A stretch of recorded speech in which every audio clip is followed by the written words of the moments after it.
आहे की जेव्हा आताच्या कोणी घडीची संकटात सर्वात असेल, मोठी तेव्हा बातमी जात पात धर्म न पाहता त्याच्यासाठी आपण धावून गेलो पाहिजे. आज शिवसेना संकटात होती. माझी आई 83 वर्षाची होती. तिनं सुद्धा सांगितलं की शिवसेनेसाठी आपल्याला जायचं. थोडेसे गदगद झालेले आहात आईची आठवण काढून. तर अहो, आता आईची आठवण आलेली आहे. मला सांगितलं होतं शिवसेनेला सहकार्य करत, म्हणून आज मोठ्या प्रमाणावर त्या ठिकाणी आईचं स्वप्न तुम्ही पूर्ण करताय आणि म्हणून तुम्ही ठाकरे बरोबर उभे राहिले. हो, बिलकुल ताई. ठाकरे साहेब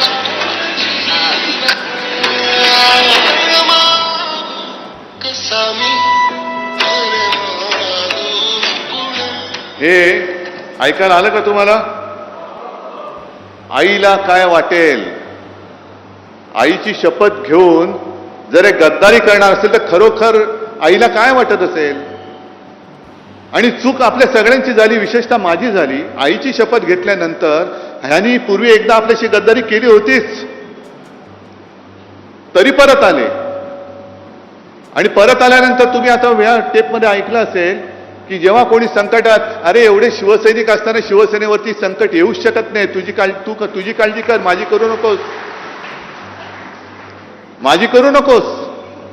आजपर्यंत एकदा झालं ना, शिवसेना संपली, पक्ष चोरला, चिन्ह चोरला, तरी ठाकरे उभा आहे.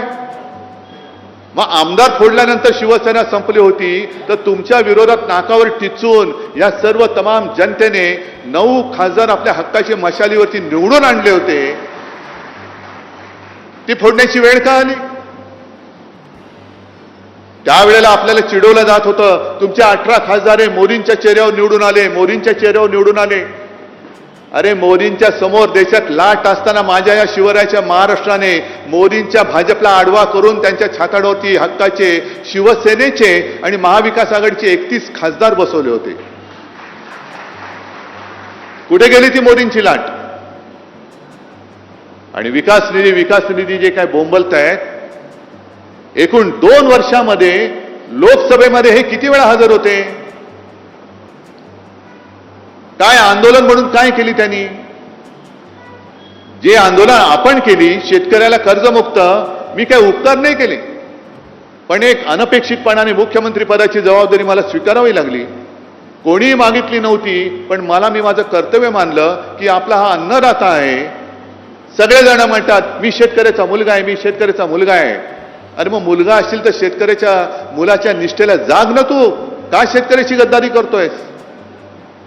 पण कोणी न मागता मी माझं कर्तव्य म्हणून जे काय करता येणं शक्य होतं, 2 लाखापर्यंतची पीक कर्जाची जी काय एक रक्कम होती ती त्यातनं मी मुक्त केलं होतं. शेतकऱ्याला मिळाली होती की नव्हती एवढं मला सांगा. काय त्रास झाला होता? नाव काय, अमुक काय, तमुक काय, हे काय, जन्म कधी झाला, जन्म झाला की नाही झाला? अरे समोर उभा आहे तरी विचारतो जन्म झाला की नाही झाला? यांची फसवणूक करण्याची जी काय वृत्ती आहे ही सगळी गद्दार वृत्ती आहे. म्हणजे आता मी मध्यंतरी वाचलं, तुम्ही पण वाचलं असाल, आता आपल्याकडे ते SIR सुरू होत आहे.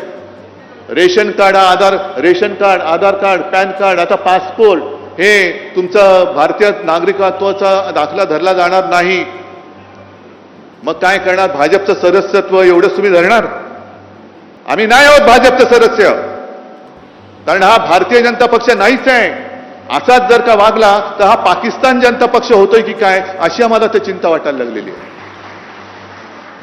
कारण यांनी गद्दारी जी केलेली आहे, गद्दारी तुमच्या आमच्याशी केलीच, गद्दारी स्वतःच्या आईबरोबर केले, गद्दारी शिवसेनेबरोबर केले, गद्दारी तुमच्याबरोबर केले. आणि एवढंच नव्हे तर जो उल्लेख आता संजय राऊत यांनी केला, राम मंदिराच्या दानपेटीतले पैसे चोरले जात आहेत, चांदीच्या विटा चोरल्या गेल्या आहेत. शिवसेनेने देणगी दिली होती, तिचं काय झालं माहिती नाही.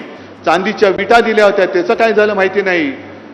शिलापूजन, स्वतः शिवसेना प्रमुख गावोगावी फिरले होते, यवतमाळमध्ये सुद्धा आले होते. तिकडे सगळीकडे पूर्ण महाराष्ट्र शिवसेना प्रमुखांनी पिंजून काढला होता. राम मंदिर वही बनाएंगे, काय एक वातावरण झालं होतं. आणि तमाम हिंदूंना यांनी सगळ्यांनी साथ घातली होती. हिंदूंच्या भावनेशी गद्दारी करणारे हे भारतीय जनता पक्ष आहे. आज हा हिंदुत्वाचा अपमान आहे. ही गद्दारी शिवसेनेशी नाही, गद्दारी हिंदुत्वाशी केलेली आहे, गद्दारी या देशातल्या हिंदूंशी केलेली आहे.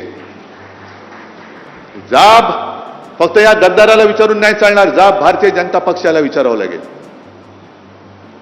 आपल्याकडे काय होते की जेवढ्याच तेवढं करून आपण विसरून जातो. ज्याप्रमाणे विधानसभेत आपलं सरकार यांनी पाडलं, गद्दारी करून पाडलं. 2.5 वर्ष तुम्ही राग तुमचा धुमसट ठेवला होता आणि तो राग त्यांना लोकसभेमध्ये दाखवून दिला. यांना काय वाटतंय की आता काही नसताना काही केलं तरी चालतंय. लोकांची स्मरणशक्ती किती आहे? किती आंदोलन करतील? 1 आठवडा करतील, 1 महिना करतील, 2 महिने, 3 महिने, 6 महिने, 3 वर्षांनी जेव्हा निवडणूक येईल तेव्हा आम्ही बघू. नाही, हा राग विश्वासघाताचा जो राग आहे तो धुमसता ठेवला पाहिजे. तुम्हाला जी मतं दिलेली आहेत ती जनता, ही जिवंत माणसं आहेत. त्यांच्या न्याय हक्कासाठी म्हणून तुम्हाला मतदार तिकडे त्यांनी खासदार बनवून पाठवलं होतं. आणि विकास निधी कोणाला लागतोय? विकास निधी फक्त काय भाजपच्या बापाच्या मालकीचा आहे का? भाजपच्या विरुद्ध जे खासदार निवडून आले तिकडे भाजपचे मतदार नाही आहेत. आणि भाजपच्या विरोधात ज्यांनी मतदान केली ती जनता माझ्या समोर आहे, पूर्ण राज्यभर पसरले, देशभर पसरलेली आहे.